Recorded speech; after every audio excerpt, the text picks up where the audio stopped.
Welcome to Connect with Success with Dr. Lynette Scotese-Wojtila, where we help connect you with knowledge.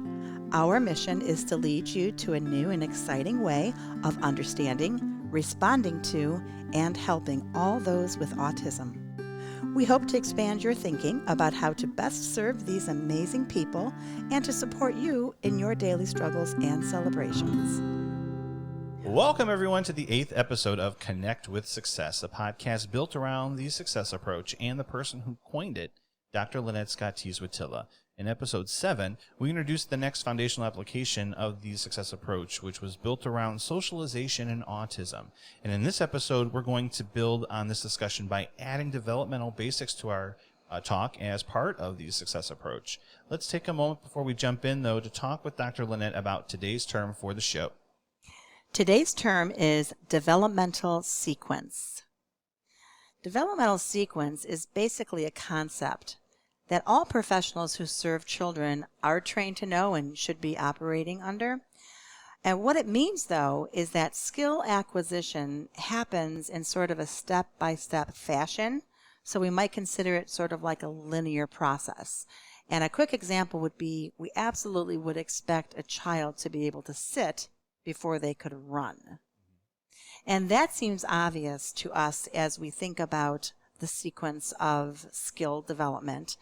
But it becomes a challenge, and we're going to talk today about how that challenge manifests for kids with autism when we're not really solid on the developmental sequence, and we might accidentally expect a child to be able to perform a particular skill before they're really ready developmentally. Wow. So we've got some steps to take then for this episode. And we're going to introduce in just a moment here back to the show is Ellen Whitney. So hold on one moment. We'll get right to the message. Welcome back to the message. And I'm very fortunate again to have in studio with me not just Dr. Lynette Scotese-Wojtila, but Ellen Whitney, who I consider a master teacher in developmental model. And so we're so excited to have you back, Ellen. Thank you so much for having me back. It's good to be here. So tell us a little more about the developmental model and the sequencing of events. Well, as Dr. Lynette said, a developmental model is something that all professionals should be trained in, and really anybody who took a human development class in college, it should be a concept that is familiar. And that's the idea that the brain development dictates our skill development, and things should happen in a step-by-step process. And so if we look at many different areas, whether it be, as Lynette said, physical motor development or fine motor development, social development, cognition, all of those skills within there happen in a very linear fashion in neurotypical development. And so it's a concept, though, that we might lose sight of a little bit, even with neurotypical children, but also becomes more complicated when we add in autism and some of the challenges that are experienced there. So this is another situation where in the last 2 episodes we've talked about this is a normal process for everyone. We all go through this. It just might look different for someone who's on the spectrum. Absolutely. And our goal when we're treating from the success approach is to honor that developmental sequence because it's a neurodevelopmental model. It's right in the wording of it. We are going to honor the natural, normal development that the human brain goes through. Even when there is a diagnosis, we're still going to honor that because that's how we're designed to work. And so how would you say it affects those who are trying to develop in general, just in general? Like walk us through what an example might be. So, for example, if we are to look at handwriting skill development, as an OT, that's kind of in my bag there to be very familiar with it. And so there's a very typical developmental sequence that a child needs to go through before they're ready to actually write their letters. And so they need to first be able to imitate a vertical line, and then a horizontal line, and then a circle, then a diagonal line, square, triangle, X. And then they need to be able to copy that where you show them a picture of it, and they're going to be able to do that. All of that should be acquired before we would ever have the expectation that they would be able to write their letters. And then even within that, capital letters would become before lowercase letters. Unfortunately, we've lost sight of that a lot of times, and handwriting is a skill that's not always taught anymore. And so a child gets plopped into a kindergarten classroom, and it's journal time first thing in the morning, and they've never been appropriately taught their letter formation, and we get all kinds of interesting variations and or kids that are getting referred for services because their handwriting is atrocious when they've never actually been checked to see do they even have the developmental skills. And I'll tell you, a lot of times those children don't have those skills until 5 or 6, and that's just the way we were designed. And yet even now in preschool, in the name of kindergarten readiness, we're expecting 3 and 4-year-olds to be able to write their first and last name in proper case. And so that's where we can kind of see some of these issues come up, that if we don't honor developmental sequence, we not only frustrate the child and set them up for failure, but we put unfair expectations on them, we frustrate ourselves, and we really kind of get in our own way of really helping the child to succeed. Wow. And for those who struggle with it in the developmental sequence, who are on the spectrum, how else would that manifest itself? So interestingly, for our kids that are on the spectrum, they oftentimes develop what we call splinter skills, where it almost seems like they skip part of the developmental process and they get like this really higher level skill that emerges, but they don't have the foundational skills below it to support it.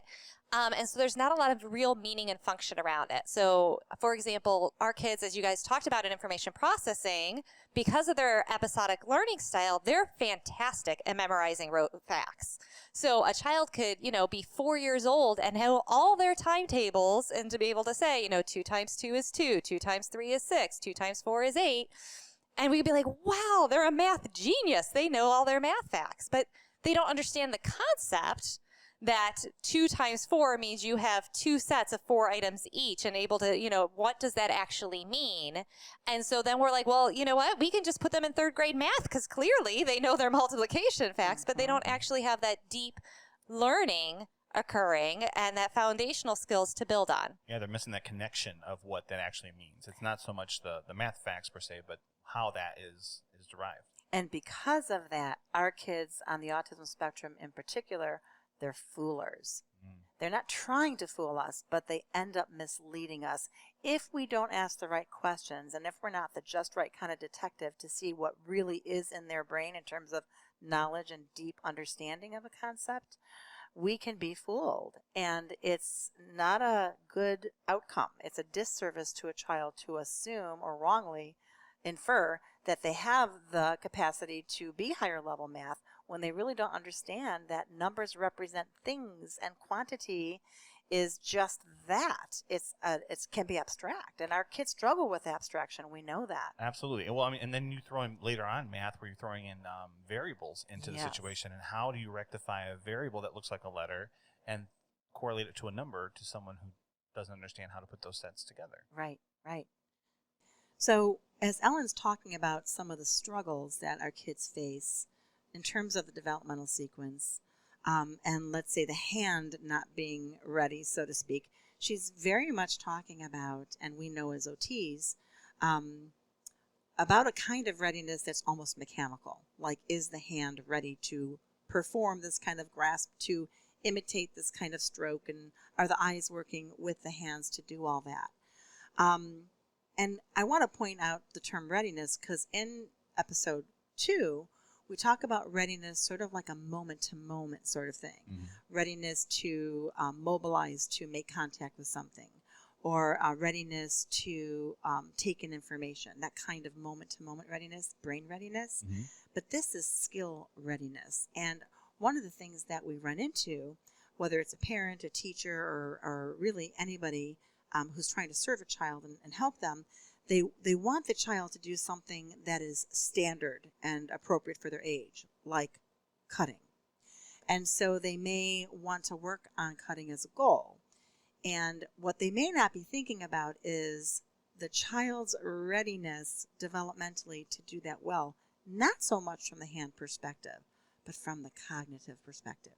So what that means is, in order to know what to do with scissors and to use the scissors properly, you need cognitive skills and motor skills, a little bit of visual motor skills too, as you know. But what happens for our kids, if a teacher or a grandparent or a daddy or a therapist or anybody puts scissors in the hands of a kid who, let's say, is in a 5-year-old body or even 6-year-old body, which clearly by 6 a child should be able to cut, right? Right. And they don't understand tool usage or what it's for, that child could accidentally cut anything, like a wire, like somebody's hair, like their skin. And so they're exploring, so to speak, because we're giving them access, but we might only be giving them access because we want them to develop or show a skill that they're not quite ready for. And let's take a trip back for a second, too, because as you mentioned, that's a whole gross motor situation that they might not be prepared for because developmentally they're just not there. So, and I can just speak from experience with looking at my own child's development, that you feel a little less than parent-wise because you feel like you've done something wrong to not prepare them for that level of that gross motor, where it could just be something that's out of their control. Fine motor specifically Or fine for motor, scissoring, yes. as opposed to gross motor, bigger movements, walking, running, that sort of thing. But, same kind of thing. Let's put it in gross motor terms because that's really a good segue, Dr. Smith. We are talking about kids who might be the last child picked for the soccer team, right? And it's because their gross motor skills aren't so developed. And so we have parents who understandably, and teachers and staff who understandably want these kids to be involved with some of those extracurricular activities or something social, especially over summer, right? But what we're doing is almost setting a child up to fail if the focus is go perform this gross motor skill just like everybody else, run the bases just like everybody else, hit the ball just like everybody else. And when I say everybody else, I mean there's variations of mediocre, really great, not so great, whatever. But if they're already disadvantaged motorically, it almost sets them up to not be able to perform like their peers. So you have to ask yourself the question, if I want my child to be involved in a program like that, or a soccer team or a baseball team, what is my expectation of them? Is it social? Great. Do they actually need to play baseball to be social? Maybe, maybe not, depending on the league or the parent or the child or the team. Maybe they could be the water person or the treat distributor or the mascot. Like, if your goal is socialization, then that's a different reason to enlist in that kind of a activity or group. And that takes us all the way back to episode 1, because if that's your goal, then you need to set the team to help provide the services necessary to get them there. That's exactly right. So let me talk a little bit about an amazing program called Bee Buzz Baseball. My amazing friend, Wendell Field, is just this mastermind behind this program. And it's basically a youth baseball organization. And it's all volunteer. It's so wonderful. But about 4 years ago, Wendell came to me and said, we're trying to provide this baseball playing opportunity and bring the history of the game and the love of the game and the camaraderie in the community and all these wonderful developmental things that it can do to these kids that otherwise probably wouldn't have a lot of social outlets or easily available social outlets. And we have one who has special needs. How can we include him? And I was so grateful to Wendell and his infinite wisdom for eliciting our support, because through that we were able to help the mom and the child.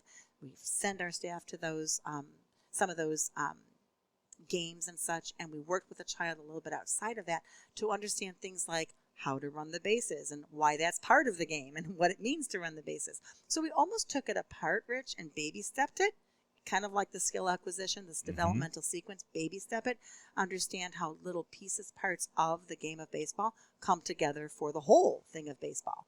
But the point I want to make is what you talk about in our first episode of this transdisciplinary teaming, this collaborative process. Wendell knew to come to us as specialists and brought the mom to us so we could have a hand in shaping the child's success. Because otherwise, I think they would have inadvertently set him up to fail. And who wouldn't? If you don't know how that child processes best based on their condition or their autism or their special need, then you're almost providing an opportunity without the right kind of support to succeed at it. Exactly right. So thank you to Wendell Field and this amazing Bee Buzz Baseball. Shout out, great program, and it runs every year. It's great and available for many folks in and around the Cleveland area. and we will get some information for you on that program. Yeah, we'll put it right in the show notes. Perfect. Absolutely. So we've talked about individuals and their struggles with the developmental sequence, but are there types, are there different variations of developmental sequence, and how does that play into coaching someone to work with it? Absolutely. You know, if you think of really any type of skill acquisition, there's a developmental sequence that goes along with it. And I want to tie back a little bit into what we talked about last time I was here when we talked about sensory processing, and that being the thing that underscores every aspect of life. It's the foundational skill for everything. And so when we see a child, as so many on the spectrum are, that have impaired sensory processing, we can expect that they're going to have impaired development across many domains. And so it may be, as we talked about then, you know, some of their motor skill development or their social development. Really, you know, their activities of daily living, their feeding, their toileting, all of that. Each of those areas has its own kind of developmental sequence, and when we have impaired sensory functioning, they're going to have hiccups along the way. Mm-hmm. And so our job as interventionists and as parents and everything is to look and say, what is normal skill development? What is the normal developmental sequence that if my child didn't have a diagnosis, they would be going through? And where are the holes? You know, our kids sometimes are very Swiss cheesy, where there are, you know, they get some of these splinter skills or rote skills or whatever, but we have to go back and look and say, you know, yes, we use the example of math. They know their math facts in terms of multiplication, but they don't have one-to-one correspondence, you know, where they know that if I have, you know, when I'm counting, you know, one physical item in front of me, you know, 1 is the number, the verbal 1, 2 is 2 when we have actual physical objects in there. And so we can really look at any area of life and what you would expect a typical child to be developing in and say, you know, where should they be progressing and where is their foundational holes? And with kids, where we really need to focus is on play. Dr. Jean Ayers, who is the founder of sensory integration theory, talked about play being a child's work. Like that is where a child should be learning their motor skills, their social skills, their cognition. And I do think we've lost that, not just in the field of autism, but really in just our society in general for children, of not truly understanding the importance of play for skill acquisition. But particularly with our kids on the spectrum, we really need to be looking at that, and that's where our treatment needs to lie, is in play, because it's where we can get all the other skills in. Yes, there's a resurgence in education right now because we've seen trends over the last couple of years where they're just killing the idea of recess, and just, you know, being able to cope with some of those social skills there, but then how that play relates to practice. And then later on, as they get older, that relatability of what you're learning coming back to doing. Right. And so we're starting to see that coming back in education because for so long they've questioned. So we're seeing that research coming back into the fold about how important play is. Yeah, absolutely, Rich. There needs to be a focus on it, not only, you know, with recess being taken away and what that does from a sensory perspective for our kids in terms of getting them to a place of readiness. They need that sensory experiences to then be able to be ready to sit and attend in a classroom. I would say, too, the, you know, introduction of screens to our kids. You know, how many kids are spending more time on an iPad or playing a video game than outside climbing on playground equipment or digging in the dirt or, you know, playing kickball with the neighborhood friends, and the impact that that's having across the board. And, you know, of course, this past year has done us no favors in that some of the developmental sequences of their kids are going to have some holes that, as a general society, autism or not aside, we are going to have to address, of the social development of our toddlers who have spent a year only seeing people behind masks, and the importance of the facial recognition and facial expressions in social development. There's definitely going to be work to do, and it starts by acknowledging that there are developmental sequences, that there is a role of neurodevelopment in the human formation. That's right. And I think parents should not put the burden on themselves. Should be accountable to know all that. It's okay to recognize that a sequence exists or that development is linear, skill acquisition is linear. But that's where the professionals like occupational therapists come in, and other professions that know the developmental evolution of how children develop. And parents need to rely on that knowledge and work within that understanding applicable to their child. They don't need to become developmental specialists for the world. They need to understand their child and the trajectory their child is on. And then follow the advice of the professionals to try to fill, as Ellen said, those holes in the foundation. She's absolutely right. In my course and over the years, just as speakers in different places Ellen and I have contributed and presented, we often talk about a kid being like Swiss cheese. You know, they're solid in some areas, but they're holy in others. And another analogy we use for parents out there and teachers that like this analogy and can relate to it, it's like having the foundation of a house, you know, making it very solid. And if there's a holy foundation or some boards that are weak or something not quite nailed or glued together properly, you're not going to have a very secure first, second, third, fourth floor. And so we want to make sure that we are developmentally approaching each child, seeing where the holes are in their foundation, finding the just right cement or glue or nails, as you will, to make that foundation solid, and then systematically build one layer after the other. And that's going to help the child become the best version of themselves. This house be the best, most solid version of a house it could be when we're sort of done with the developmental process. And I think added on too, going back to what I've talked about in previous episodes about the scaffolding approach, having that scaffold there as part of that, to know that it's okay to double back if the first approach doesn't work as well as you want it to. That's right. You know, to take a step back and say, how can we reapproach this? And sometimes, you know, the best of the best out there in terms of professionals, they only know what they know. You know, if you go to a special ed person, they're going to know how academics and cognition evolves. If you go to an occupational therapist, they may know how the nervous system and sensory systems and motor systems work together, and cognition, because we get a little bit of everything in OT. If you work with a PT, they're certainly going to know the motor system well. So all we know is what our disciplines teach us. It's this transdisciplinary cross-training, role releasing of many different professional perspectives that helps us be whole in our approach and comprehensive in our approach to caring for, assessing and caring for the children. And the key to all of that is the parent. Right. They're the glue that holds it all together, because while they may not have been taught all these different developmental sequences, because, you know, maybe they're an accountant. Right. They know their child. Right. Amen. For sure. And so they are and they're the ones that oftentimes are the go-between between the different therapists, because unfortunately not everywhere has adopted a transdisciplinary approach. And so they might be going to one center for OT and the school has the intervention specialist and all of that. And so the parent is really the glue that holds it all together and keeps everyone focused on the child and where they are at. And we need to do a whole episode just on parent advocacy. Oh my gosh, for sure. You know, just to let them know that, because I think they need that reassurance sometimes that, you know your own child, even if you don't know them that well, you know, developmentally, because you're still trying to learn how they operate. Right. But you are the baseline for your and child. You set the standard for the culture in your family. You set the standard for the culture. And so that means, how does everybody wake and start their day? How does everybody approach mealtime? How do people deal with stress and trauma and joy and celebrations? And those things make a difference. I'll speak to this quickly, and then we'll move on to some other important developmental things that we want to talk about, like the different kinds of skill sets to develop in children.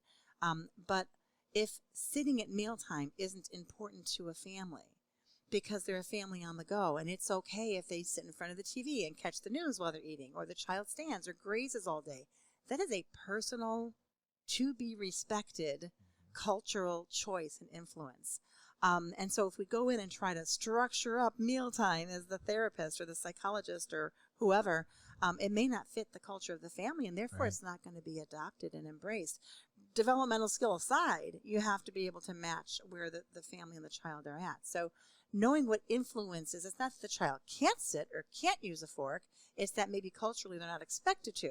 And that's certainly the case for different places across the world where people live. I learned that working in a hospital setting where here I am as like a one-year grad, bushy-tailed, bright-eyed, what do we say, occupational therapist ready to take on the world. And I go into a feeding unit where I was working with a family who literally the grandma from a different culture picks up the food and puts it in the child's mouth. Well, the child was like 7 or 6. I'm like, oh no, we need to have a fine motor skill or a self-care skill for, using utensils. It's like, Not in this culture, we don't. Who are you serving? It's like, okay, I get it. It's not necessarily valued or necessary, and that's okay. Right. So let's head back into developmental model then. Let's talk about the different areas. Where would you like to start, Ellen? Let's start at play, just since, as I alluded to earlier, it's really where the child should be developing all these other skills. And so we need to look at the different types of play. And when we say play, there's actually several types of play. And when we, in the class that we teach online, you get into all those different things in a little bit more detail for sure and how to facilitate them. But suffice to say now, there's cognitive play, there's social play, there's motor play, and each of those have their own developmental sequences within it. So just to give like a quick example, if we're talking about social play, we start with the child is in solitary play, that they, don't play with anybody. As you think of an infant, they don't really play with toys with anybody else. And then they'll go to onlooker play where they are watching other children play while they're playing with their own stuff. And then we get into parallel play. I think most people have heard that term before, where children aren't actually really playing with each other, but playing next to each other. And then they go into associative play where they start sharing material. So if you have a child in a sandbox, if they're in parallel play, everybody has their own tools, their own pile of sand, and they're doing their own thing. In associative play, there might be a big pile of the different buckets and shovels, and they're sharing with them and saying, oh, can I borrow your shovel? Those sorts of things. But everyone's building their own castle. And then there's cooperative play where they're all building the sandcastle together in one castle. And so when we look at developmental sequence, we would never expect that a child who is in onlooker play should be expected to be in cooperative play and write a goal for them to be a cooperative play, or when their cousins come over to say, look, everyone's building, a house out of Legos, go join them. Because we need to honor the developmental sequence, and a child who is developmentally at an onlooker status needs to go through parallel play and associative play before they are ready for cooperative play. And that is how developmental sequence is important to parents. They need to know that their expectations, again, we talk about managing expectations.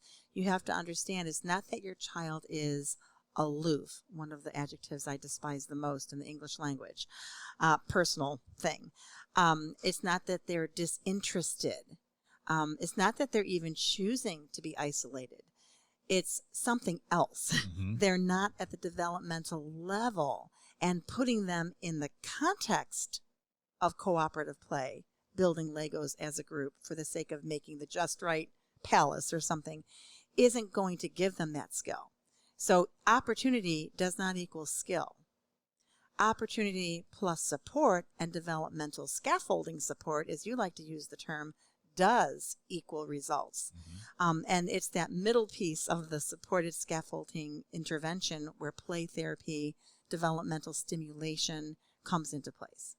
And so I think it's really important to remember, more important than age or grade level is the child's own developmental progress. And so we need to be thinking about developmental sequence, because if the child is progressing along the developmental sequence, whether they're, where a neurotypical fifth grader would be when they're in first grade, but they're continuing to progress, that's what we need to look at, is are they making it to the next step of that sequence? Their own trajectory for development. And that's where, you can have different foundations that are holy, but the holes are in different places in different foundations.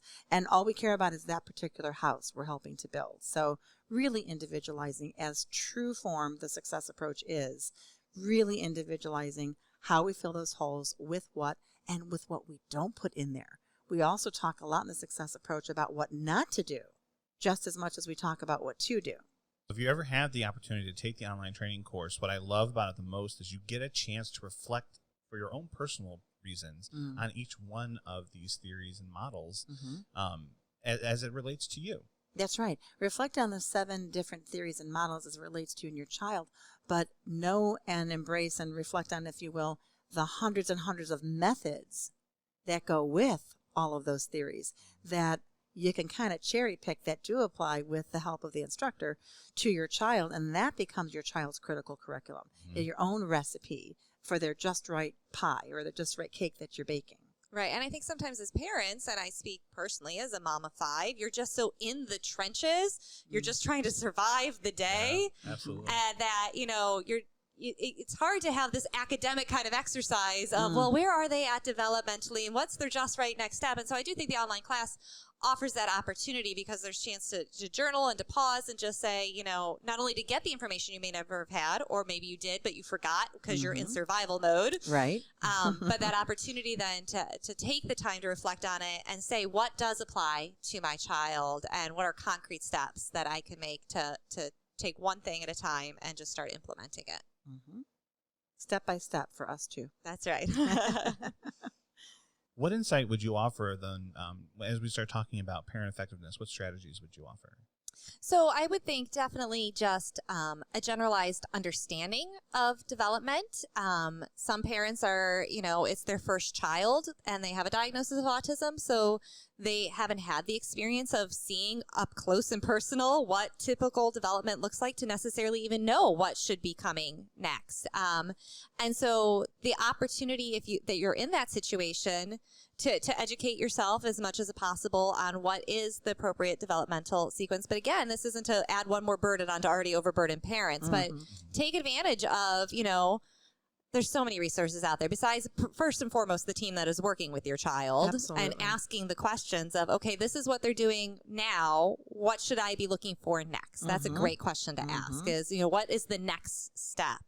And how do we get there? And just look one step ahead. Sometimes that's all we can manage as parents of, what's the next step and do the next right thing and then the next right thing. And so trying not to get overwhelmed by they're 2 years old and they're never going to get to college because, they're not potty trained and they're not speaking, right now. And just say, what is the next step in the developmental progression for one area and then the other area and all of that. So really familiarizing what typical development is, either through your own experiences, talking to, your siblings who have kids, friends, whatever, but first and foremost, the professionals. And I think there's a simple way to start to understand typical development by watching, and that is go to a playground. Yeah. Observe kids at parties, birthday parties. See how kids are out at recess. See how they are in a library in a small group of kids. Like, try to be observant mode. So parents are so used to performing and managing, and it's kind of like a, ringleader all the time running this rat race circus. But if you can pull back and just observe, even for literally 30 seconds, you will see this beautiful interplay. Regardless of who you're watching, there's a beautiful interplay, especially if you step back and don't govern. You see how kids are with each other. And in so doing, you kind of see, okay, my child's not even in the mix, and I can see that this kid is talking to that kid, and they're looking at each other.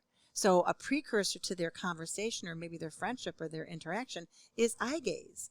So in addition to looking at children, the second thing you want to do is, when I look at my child, what is missing in his experience as a player that is the common denominator? So you might notice that your kid, it does really great from a motor perspective, and they're climbing around and they're having a good experience and they're getting some fun outlets happening.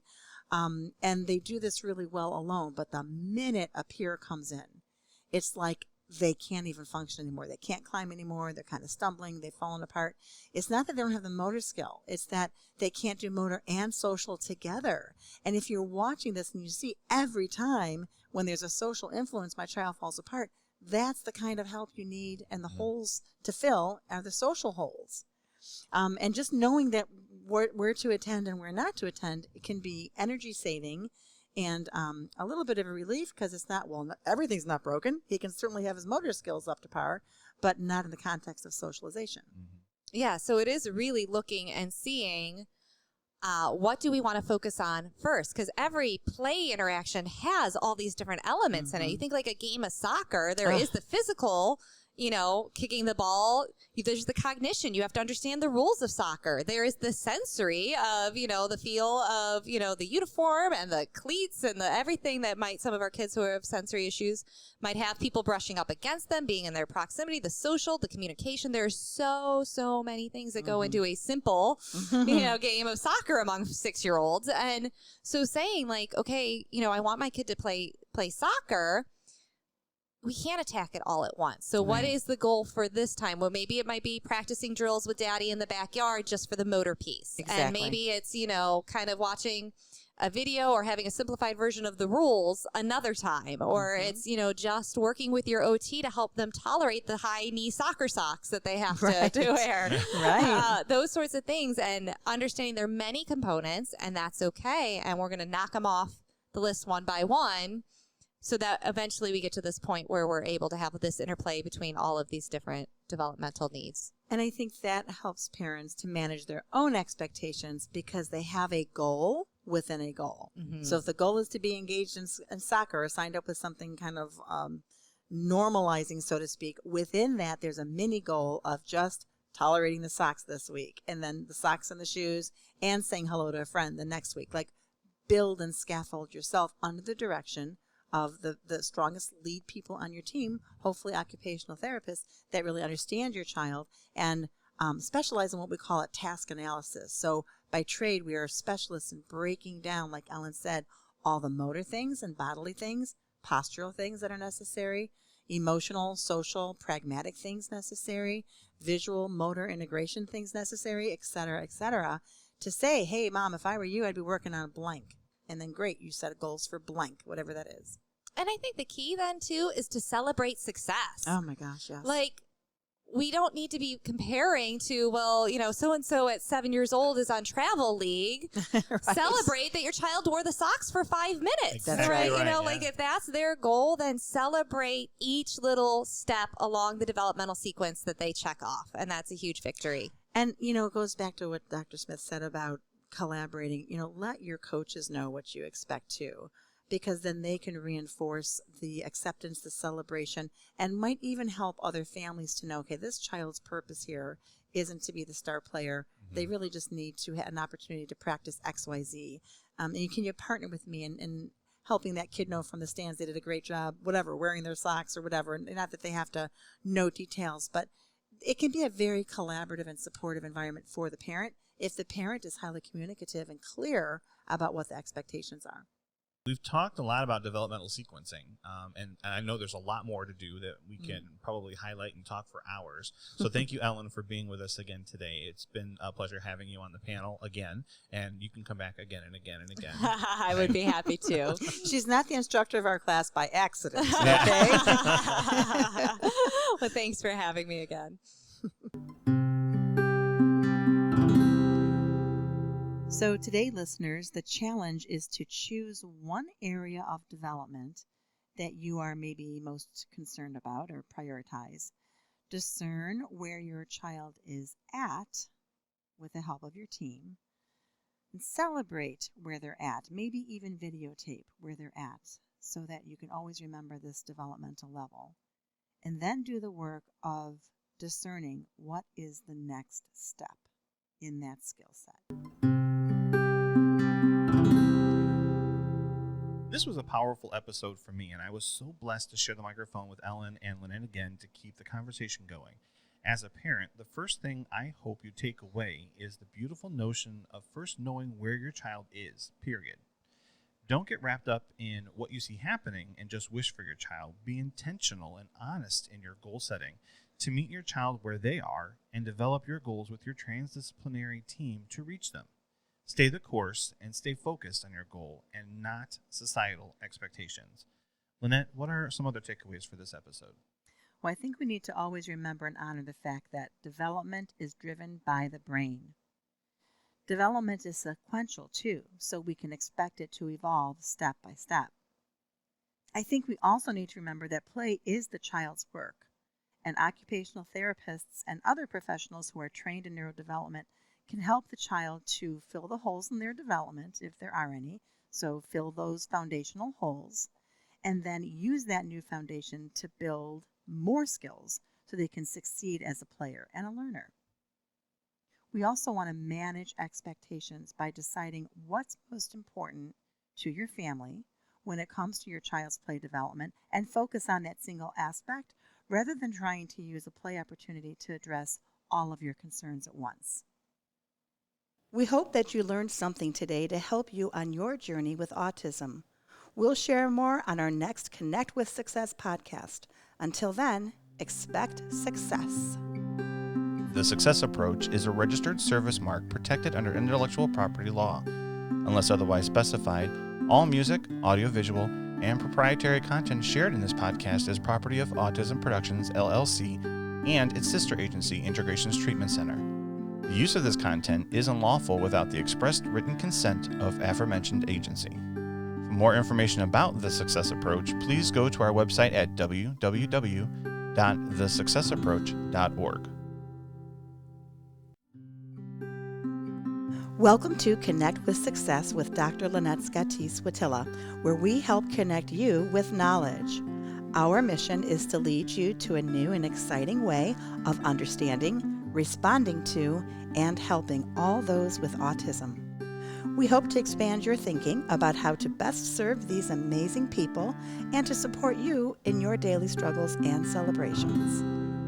Welcome, everyone, to the 9th episode of Connect with Success, a podcast built around the Success Approach and the person who coined it, Dr. Lynette Scotese-Wojtila. And in this episode, we're going to take a moment to meet an amazing up-and-coming superstar in the world of autism. She's the heart and soul of Dr. Lynette, and I can't wait for you guys to meet her. But first, let's take a moment before we jump in to talk with Dr. Lynette and see what today's term for the episode is going to be. Well, I got to be honest, coming up with a term for this episode was kind of a challenge because it's just the girth of this episode is just so great. So I consulted with some of our Autism Productions team who's here in the studio, and we concurred that the word should be growth. And we liked the term growth for this episode because it encapsulates all that the Success Approach in its 25 years of existence has grown to become. It has helped children grow. It has helped us grow as individuals and parents and teachers and professionals. And perhaps most importantly, we believe the Success Approach can help society grow in the way that it understands, assesses, educates, treats, and embraces individuals on the autism spectrum. Welcome back to our segment where we're going to get to meet our guest for today. I got to know her as a student, and it's so cool to be able to work with students on anything in life, but to this podcast in particular, I'm going to let you, Dr. Lynette, give you the opportunity to introduce her because you know her better than anyone. I sure do. And our guest today, our very special guest today, is Maria Wojtila, my daughter. Maria, welcome to the show. Thanks for having me. So we know you, but why don't you give everyone who's listening a little idea of who you are and what you like to do? Okay. As Dr. Scotese-Wojtila said, I am Maria, and I am 22 years old. I am in my 4th year of college. I just finished up my undergrad, and I have one more year till I get my master's in May of 2022. And I'm graduating with a master's in occupational therapy. That's awesome. I'm not that old. There's no way that I am that old. Wait, excuse me. I'm not that old. Right. Nobody here is that old. Anytime I see or catch up with a student and they tell me that what they're doing, I always say, and you know what's amazing? I haven't aged a bit. It is a phenomenon. I know. So what do you like to do in your spare time, Maria? I like to hang out with my friends. I'm blessed with a pretty large group of amazing people. It's my friends, so we hang out a lot and do fun stuff. I also am a fitness instructor, so exercising is very important to me. And I also have a musical background, so I like to sing and dance, and I used to act a lot. I don't do that much anymore. But she doesn't just like to sing, folks. She's amazing. If you've never heard Maria singing, she's it's like angel dropped on earth, and you can just hear it. And it's an amazing experience. And I got to work with you on Beauty and the Beast, where she was Belle. Mm-hmm. Actually, both of us were part of that process. Involved with that production, back in 8th grade. Way back when. I still have braces. Yes, you did. Tell us a little bit about where you first started with the Success Approach.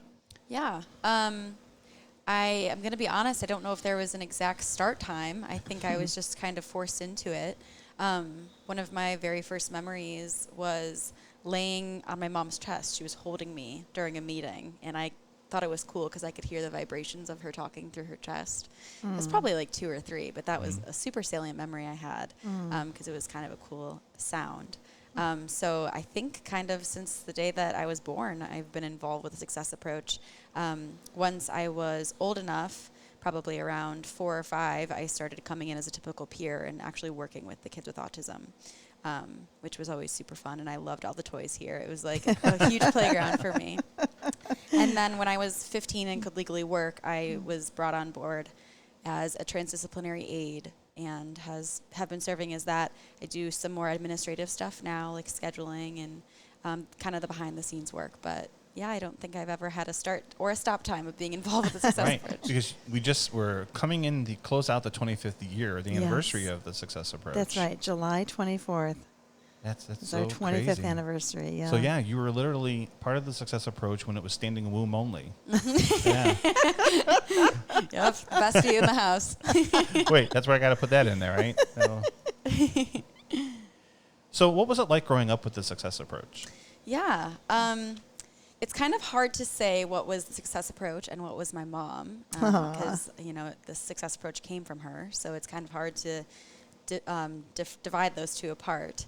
But something that I noticed at a very young age is the way that I learned things was a little bit different. Like, I went to a friend's house when I was little, and she was trying to learn math through flashcards. And I learned math through my mom with her singing songs and dancing and counting and painting numbers and things like that. So it was a learning experience. So although I wasn't technically on a treatment plan, I was on the success approach. The success approach was kind of prescribed to me in that way. And also on the social pragmatic side of things as well, driving to preschool, we would sing songs about what's your favorite color with other kids that I would carpool with in the car. Yeah. Or what do you like to do? Things like that to practice that social pragmatic stuff. And, I was 3 or 4. I didn't know what was going on, but once I'm learning this stuff now in school, I'm looking back and I'm like, oh, that's what she was doing, whether she even noticed it or not. That's kind of what she was doing. And then another thing, this is kind of a traumatic memory for me, low-key. Oh, no. I love it. But Let's do I it. was only positively reinforced for positive behavior. Oh. So there was never really punishments or anything like that. I was never grounded, thank God. But what I mean by only positively reinforced for positive behavior, it actually comes from psychology. It stems from psychology. And I remember being probably 6, and I wanted something, I don't remember what. And my mom said no. And I threw a temper tantrum. I was bawling, I was screaming, and I went behind the couch, and I hid behind the couch, just blowing my head off, throwing the biggest temper tantrum ever. And I kept peeking out to look at her to see if she would come over and, calm me down. She ignored me like I was not even in the room. She did not give me the time of day. I kept peeking out, fake crying, and she did not even look in my direction. So I stormed up to my room after probably about 10 minutes, and I was like, well, that's never going to work. And I learned my lesson and probably never threw a temper tantrum again. Absolutely. And it's so funny to hear that. I don't even remember that episode, but I can tell you a lot of parents out there can absolutely remember when their child threw a tantrum like that, because it happens all the time. It's their MO. It's how they operate. Right. And it doesn't need to be that way. Right. That was going to be my next question. Do you remember that? No, absolutely Oh, wow. not.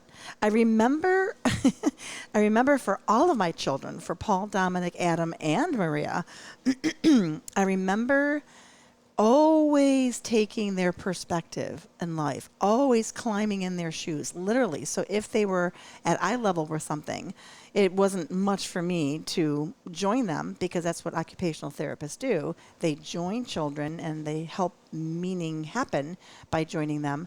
But I remember enjoying that. It brought me to a place of, hey, if they're seeing it this way and I can see it with them, we are sharing a fun learning experience.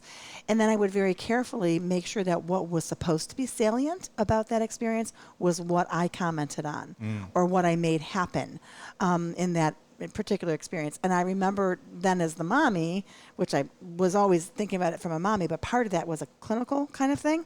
But the mommy and me would then look to my child to watch the wheels turn and almost memorize or videotape what the salient thing was. And I'm like, yep, check, done. That's got in the brain. That's good. Yeah, and it was a joy to be such a, it was empowering to me as a mom to be such a distinct catalyst in that understanding. That's amazing. So any other fun stories about growing up TSA? That's how I'm going to categorize this, by the way, growing up TSA. I think older on in life, it's not really a story, but it's something that will always stick with me. That was obviously when I was younger, but older in life, in my teen years, the number one message, and this might be more OT, occupational therapy, but it was always be balanced. You have to be balanced. If you're going to hang out with your friends one night, then you have to hang out with me one night, and you have to stay home. You know what I mean? It was always about being balanced. And that's something that, you know, a lot of people my age don't have right now. And a lot of people, you know, even older than me, never learned, never practiced, and so they don't know how to do it. And that's how I'm able to be involved in so many things and have so many different hobbies and so many groups of friends and things like that, because I was been practicing being balanced since in my very young teens. So. Wow. All that balance. Go ahead. It reminds me of something that we used to have, Maria, if you remember. We used to have, in our kitchen, we used to have like house rules. And they didn't last very long because they served its purpose and they didn't have to last. But one of the most important rules you might remember is you must do the beginning, middle, and end of everything. And so that is such an important message to human beings in general. And I need to take my own advice about that, by the way, because there's plenty of times where I don't do all of those things. But for a child in their formative years, as they're forming schemas and understanding how to conduct themselves and behave and be a steward within their home or be a helper in society, you must do all of an activity. So you can't just eat your food. You have to clean up when you're done. And if you make your food, that's even better. If you make it, eat it, and then clean it up, or the portions of it that you're supposed to be cleaned up, you have that completeness of a task. And that is how I raise my children, that they should be thinking in sets of 3. Start, do, and complete. Great message. And how is that going for you? Good. Yeah. Yeah, now I'm the one telling her to finish stuff. Absolutely. Such a truthful statement. Yeah, and the only other thing that is really memorable from growing up is just we had so much fun all the time. All of my friends that came over, it was always so fun. And that's because you're an OT, so you play. I do. I play. I know it's a child's work, and play is easy. When you understand how children work, play becomes very easy. The other thing I want to say, and this comes from my son Paul quite a bit, my oldest son, he always tells me that his friends growing up would comment to him, not in front of us, but he would hear his friends constantly commenting about this, and the comment was, when do your parents fight? When do you guys fight in your household? And Paul's like, wait, I don't know. I've never heard fighting. Like, Paul didn't even know how to answer the question. And I think that, of course, there's disagreements. Disagreements and fighting are two different things. But the reason I think that some people, quote unquote, fight is because they don't communicate well about their differences, or they don't take the perspective of the other person. And that's just not how I raise my children. That's part of my faith. That's part of my formation as in my case, a Roman Catholic, a devout Roman Catholic, very much governed by their faith. So, if I was talking to my daughter versus talking to Christ, my response would be the same. I'm going to stop and listen to their perspective. I'm going to own what they think too. And that kind of partnership is a beautiful way to live life, partnering with the people around you. And that's the foundation of the success approach, is that perspective and finding the members of your transdisciplinary team to help meet the perspective of where that person is. That's right. And when you take the perspective, there's a sharing that happens, and it's easy to hold up what becomes an extension of yourself. So holding up Maria and her goals in life, and holding up her energies and her stamina and her time and her talents to live out the way her life is going and the way she wants her life to go, I'm an extension of that energy, an extension of that process, and vice versa. She's carrying on so many ideals and beliefs from our belief system as a family and the work she's doing and her formation into adulthood. So that partnership leads to joining and sort of mutual goals, but live through separate people, so to speak. The greater good, serving the greater good, is certainly part of what our family aspires to do. And that's not an accident. Again, that's rooted in my faith. And I would say that everyone has their own unique take on what it is to be part of the bigger picture or to do work for the greater good. Mine is very concretely grounded in Integrations Treatment Center, but you know, my sons didn't choose healthcare, but they're very much trying to contribute to the greater good of their careers and help, whether that's architect or civil engineering or project management. They're all doing things to help society in their own way. Yeah, and it's less about employment or career, more about vocation. That's it. Yeah, a good distinction. Very good distinction. Right. So speaking of Integrations Treatment Center, what was it like growing up at Integrations Treatment Center's level? You mentioned the play, right? Yeah. I was always here all the time, every summer, helping out, and like I said, serving as a typical peer. And I think that every child should do that. I think every child should have to do that, at least for one summer, because the amount of understanding that I gained from working with these different kinds of people, my tolerance and my patience for people that don't talk the same way or don't look the same way, my increased communication skills, my creativity, all of these things are because I was working with a huge spectrum of different kinds of kids and developing true friendships with them, which is very unique, I think.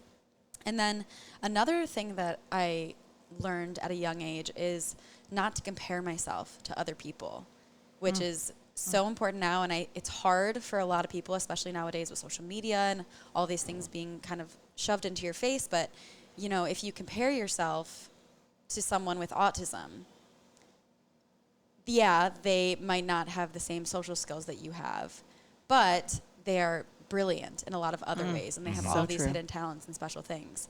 And it's hard when you go to, school with people that look like you and talk like you. It's easy to compare. But when I was forced out of that and was like coming here to volunteer at ITC, it was much easier for me to see, oh wow, this person's my same age, and we're doing the same things in life, and they're really good at this, and I'm not good at that, but we're still friends, and we both, there's no reason to compare us, especially into my preteen years when that was a lot more prevalent. That Age was appropriately. Yes, right. That was definitely a good lesson to learn at a young age. Beautiful. And I'm just inspired by the parallels here because you've had this Integrations Treatment Center life in growing up and how that's made an impact on your future career choice, which we'll get here in just a minute for you. But just the fact that you and this whole idea of what Integrations Treatment Center is today was born out of your experience with Katie. Yes. See, I remember the name.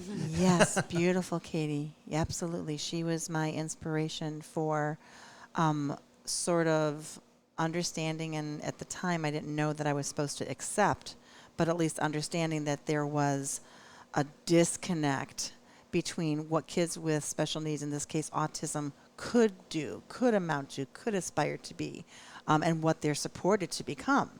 And so all I knew when I was a little sixth grader myself, running around at Integrations Treatment Center campus, which wasn't ITC back then, but it's the campus of the Borromeo Seminary and Center for Pastoral Leadership. That's where Camp Happiness was, and that was part of the Catholic Charities programming then. So as a volunteer, working with Katie and other children, it gave me the opportunity to embrace her and relate, kind of like Maria was talking about. Like, she's not quite a peer, but I'm not all that much older than her. I was a junior camp counselor in sixth grade, and what was she, like maybe third grade, something like that? And so by kind of embracing her and accepting her where she was and seeing her, how autism manifested in her, it was okay because she was beautifully unique and free-spirited and so gifted, and like Maria said, in so many ways. But to know that she was here for a service. It wasn't just come and play, it was a service. And when she wasn't here in summer, she was being served somewhere else for a special needs program. My concern was, is it enough? This beautiful, free-spirited, wonderful child has so much to give, and is it enough to bring out really her God-given talents and the best version of herself that she could be? And I think back then, historically, 30 now, some years ago, if not 40, the answer was no. They didn't have a lot of resources then. They didn't know neurodevelopmental care. They didn't know transdisciplinary care. They didn't know the neurology of autism like we do today.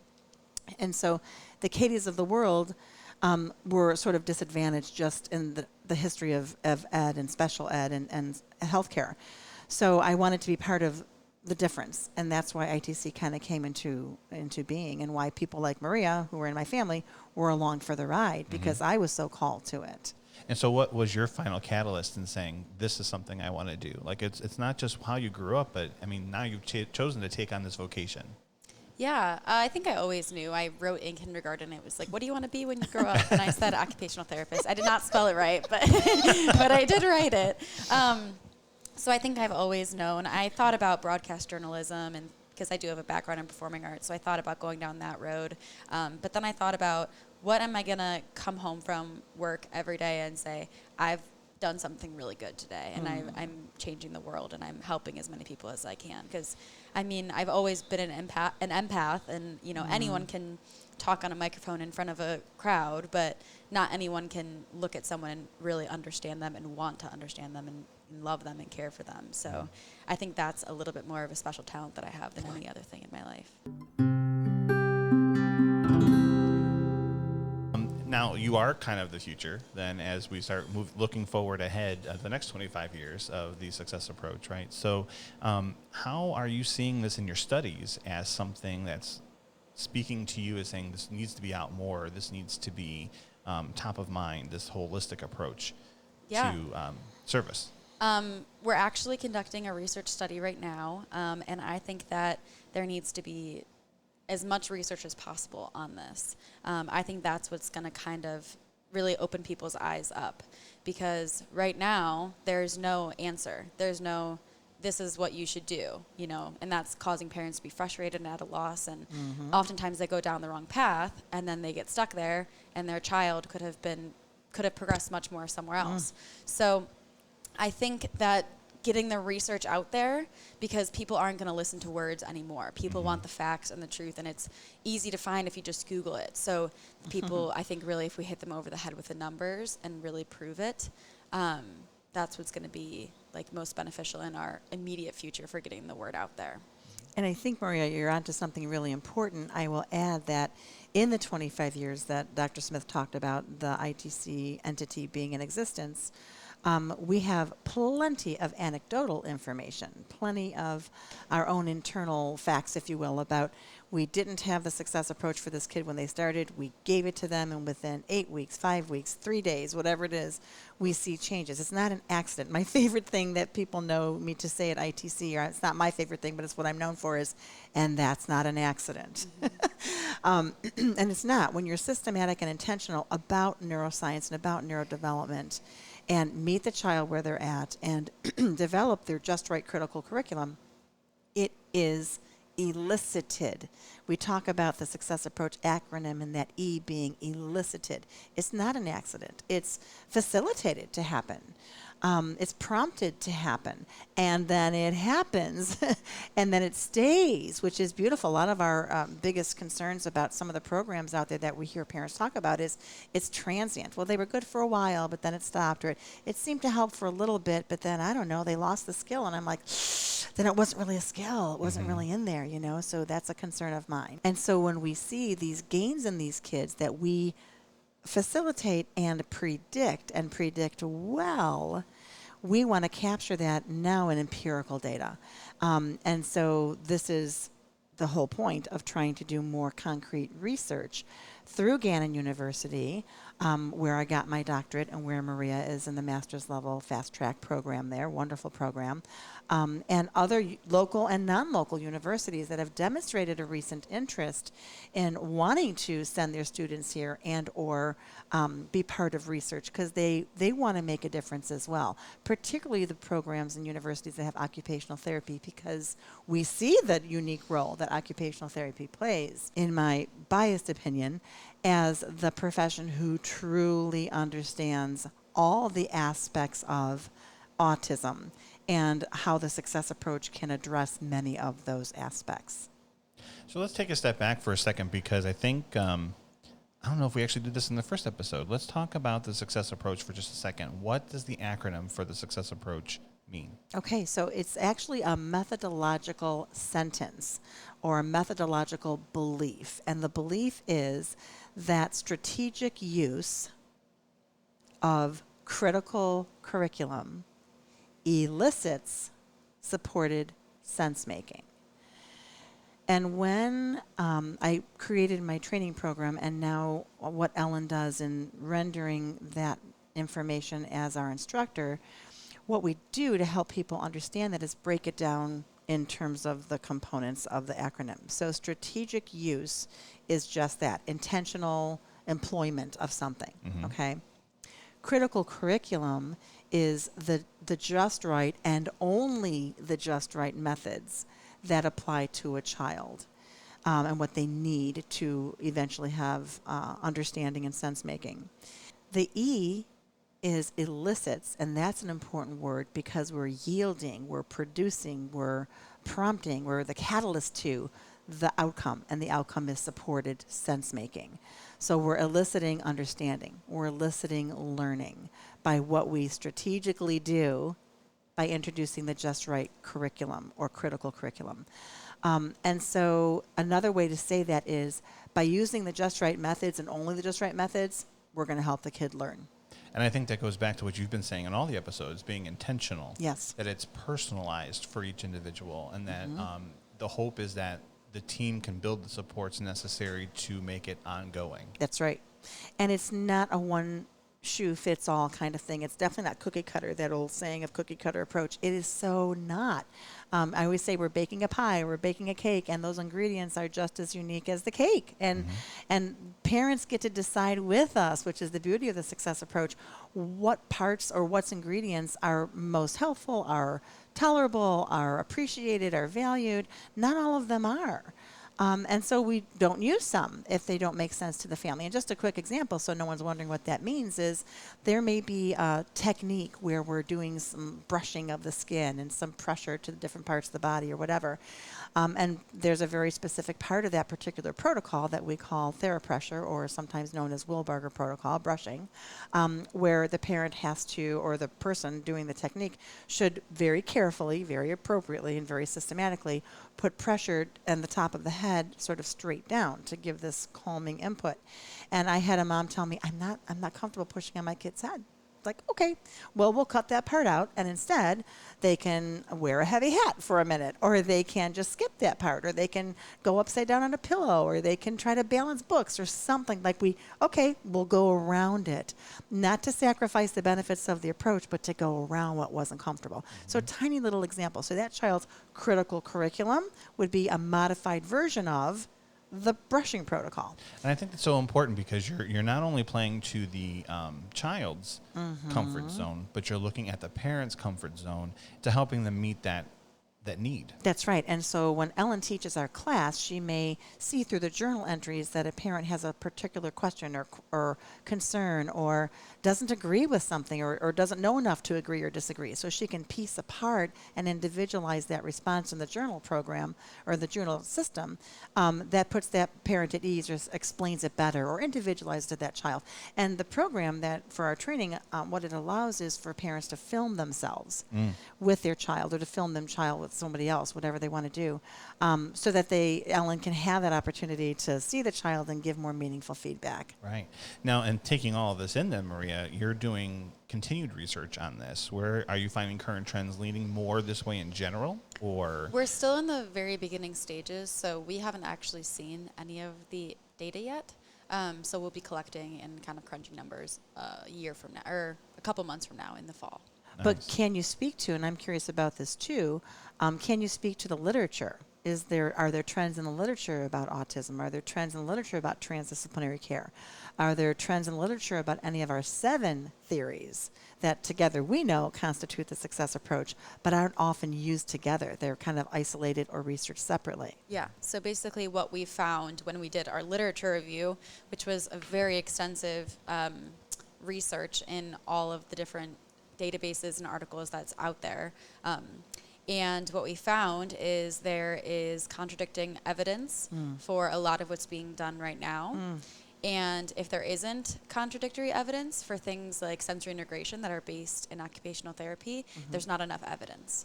So similar to the success approach, there's not necessarily contradicting information, but there's not enough of it because the people that would be researching it are busy doing it. Absolutely. So this could be a hole that the success approach fills. Right, Yeah. exactly. I'm going to speak to that because so many people have said, well, why haven't you researched this?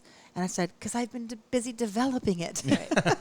And, it's the people who say that vary from parents to, grant writers that are looking for more oomph to help us get funds raising because we fundraise, who are looking for more oomph in their written information about us because they're looking for funding.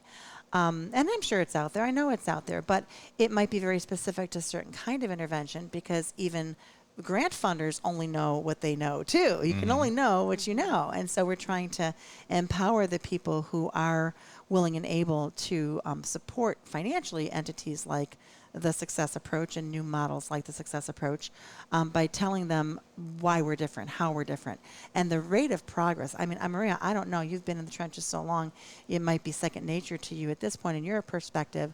But one of the things that new staff tells me when they come on board and new families is, I cannot believe that this kid can do this. This is often the parents saying, I can't believe my kid can do this, and that they're doing it, and how fast it developed, how fast the skill developed. Didn't know they were going to, quote unquote, pee on the potty, but the fact they did it in 3 days, unbelievable. Or I didn't think that they'd be able to say mom, but the fact that they did it in 3 weeks, unbelievable. Like, this is common discussion, common comments that we hear at ITC. So is that a perspective you can share as well? Or do you also? It's really, that happens to me every time that I come back for Christmas and summer break. And the cool thing for me is it's not just when they first start. It's seeing kids that have been here for 4 or 5 years or however long they have. And I come back one summer and they're talking all of a sudden when they were nonverbal their entire life up until 10 years old. So it's really amazing to not only see the large amount of progress and growth, but also to see that it's quick, but it's also never changing. Or it's the only thing that is changing is that they continue to progress. For example, one summer I went away to go to school, and then I came back that December, and a girl who probably spoke maybe 100 words was talking like a typical 6-year-old girl. And you wouldn't even recognize her. It was like a totally different child. And I want to speak to that because you just had an example of a child who was here 4 or 5 years and that they're now age 10 and they're talking, and you've seen the evolution of that. And then this little one you're talking about who is relatively fast in a number of months. The difference, because if I'm a parent listening to this, I'm like, well, why did one progress and one didn't? And I've got to tell you as the clinician, the neurology and the child's constitution, like what they're made of, how their brain is wired, their environment, how early they did or didn't get services, what kind of services, all the nutrition, their overall health, the number they are in the family. Are they the only child or one of 7? All these things influence the rate of progress. And their God-given potential is elicited at different rates. So the child who needed 4 or 5 years to find his voice was probably neurologically very, very involved and had huge holes in their development that took not just a little foundation, but the pouring of some new cement, which can take years and years and years. And those children always we approach with the capacity, the hope and the capacity, and really the belief that they're going to talk, walk, pee on the potty, eat, whatever their parents come most concerned about them not doing. So we always expect they're going to live out their best version of their talking self or their walking self or whatever that is. And we set into motion a plan of action to get there. Some take longer than others based on the holes. So in the second analogy, Maria, you talked about a little girl coming back talking in full sentences. She probably had less holes, but what probably happened for her, she was finally in the right environment where we still filled the little holes, the little patchwork, but we flooded her with the just right challenge every day, the just right environment every day where she could rise to the occasion and develop these skills and master them in a very short time. Neither child is better or worse than the other. Every child is individual and every case is individual. But what doesn't vary is our ability to quickly identify as a team what they need and deliver it. And then sort of like Mother Nature kicks in and their pace evolves from there. So having taken all of this, where do you see the success approach in the future? That's a really good question. I hope, especially learning all of the occupational therapy courses and things like that, I hope and pray that eventually every future occupational therapist and eventually special education teacher and speech language pathologist, I hope that everybody learns it and everybody is certified in the success approach and everybody takes the online course or whatever medium or platform it will be at that time. I think that is going to be the way that we see the most change, is when everybody is doing it. And I think learning about it and actually becoming certified in it is going to be the best way to do that. So that's where I see it in the future. And I think then people will not be so frustrated because it will be like, well, how do you treat autism? Oh yeah, the success approach. It's as simple as that, as long as the world moves in that direction. Wow. And what I want to say, that kind of is a quick synopsis of that very hope and prayer that I heard you kind of suggest you're going to hang on to, is a shift in the paradigm. This work and our model that we are contributing to and developing and refining over time really can result in a paradigm for how we understand, assess, educate, and treat children on the spectrum, and adults for that matter. You just never know how much of an impact the center has. You know, obviously you've grown up with it. You've created this whole thing to look at the child per se, but I will tell you that from my perspective, Madison has been here since she was 3. Right? And so On and off, on and for sure, off, right? yes. And she came here full time in the 5th grade, Right. And I just I just gotta say right now, as a testimonial, how amazing it's been to see Maddie make that transition because of the loving staff and the transdisciplinary care offered here at ITC. And you don't even realize it even outside.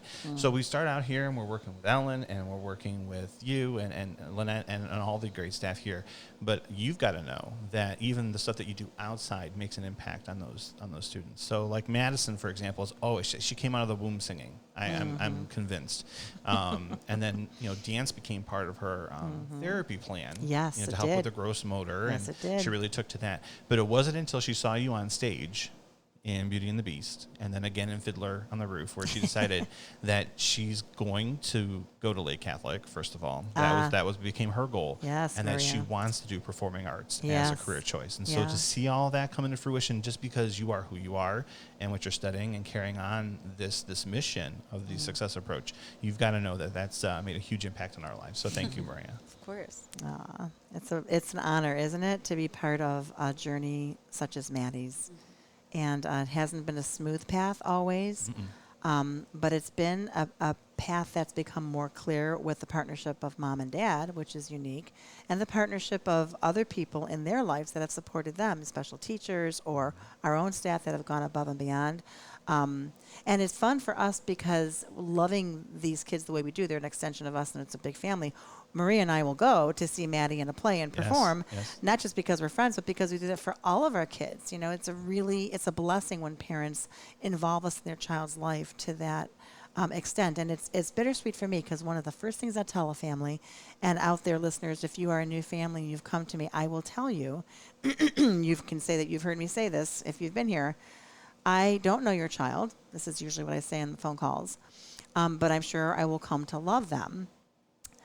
But in so doing, that's going to sound like I want to not have them in my life for long because that means that they'll need me if they're here. And so I love your child and I want them to be the best they can be. And maybe in the future, I'll be dancing at their wedding and that's how we'll be involved. But they shouldn't have to be here for as long as some parents think they need to be getting special help if you use a neurodevelopmental model, and specifically the success approach designed specifically for kids on the spectrum who can and do learn naturally and normally as long as they're given a neurodevelopmental opportunity to do so. Amen. Well, Maria, we wish you nothing but success in the future, and I really hope that I'm around long enough to see it. And I second that. Right? But thanks for being with us today and taking some time out just to talk to our audience about how powerful the success approach has been through you as a generational participant. Yeah. So take care, and we'll be right back with the next challenge. So today, listeners, I'd like the challenge for you to be this. Please take a moment to reflect on who has facilitated growth in your life or your child's life, and take a moment to thank them. What an amazing review of what the success approach is and the powerful impact it's had on our children and our families. I love what Maria said about what her hope for TSA would be coming in the future is that it becomes a part of life, not just to supplement it. A beautiful portrait of hope and growth as we start thinking about the next 25 years of the success approach. And I'll tell you that as a teacher, one of the things that's most important to me is that my students walk away. Facts and figures are one thing, and being able to do things is another, but having that growth mindset, just being able to propel yourself forward. Growth supports momentum to move up and forward. So it's been such an amazing opportunity as a teacher to get an update on one of my favorite students' paths in life and how that journey is leading her to her vocation. What was it like you had to have had a proud mom moment this episode? Oh my goodness, here's the real truth. I have proud mom moments every single day for all of my amazing 4 children. But in a special way, Maria is very quick to elicit a sense of pride in me because she is the complete package. She was born that way. A lot of people think it was, more nurture than nature. And it really wasn't, I can tell you. Being the therapist that I am, I can see in other their skill sets. It's kind of what I do for a living. And I saw in her at a very young age that she has what it takes. The fact that she has chosen to use that part of herself to contribute to the vocation that I have chose is what chokes me up, because she could do anything. Mm-hmm. The girl could do anything. And I'm just honored that she's part of our amazing field, and I know Ellen feels the same way. Many therapists feel the same way. It's like we're getting a diamond in our side. It's great. And a double diamond. I mean, coming from you, who has created this amazing approach, and just being able to bring somebody who's going to help bring it life in the next 25 years, it's just an amazing opportunity. So what else should our listeners take away from this episode today? Well, I think Maria kind of highlighted some of this in her conversation with us, but I'd like to think that the takeaways are that the success approach can be, is for many, and should be a way of life. It's not just an intervention model. I also think we need to acknowledge that in our particular country, we really need to do a better job of understanding that learning and development can be supported by fun and enjoyable activities. It's not about pushing a pencil. And I think we can come to understand that if we first take the perspective of the child and ground absolutely everything we do in a neurodevelopmental approach. The other takeaway is that the success approach as a lifestyle choice can be paradigm shifting in the field of education, healthcare, mental health, and in our overall quality of life. We hope that you learned something today to help you on your journey with autism. We'll share more on our next Connect with Success podcast. Until then, expect success. The Success Approach is a registered service mark protected under intellectual property law. Unless otherwise specified, all music, audiovisual, and proprietary content shared in this podcast is property of Autism Productions, LLC, and its sister agency, Integrations Treatment Center. The use of this content is unlawful without the expressed written consent of aforementioned agency. For more information about the Success Approach, please go to our website at www.thesuccessapproach.org.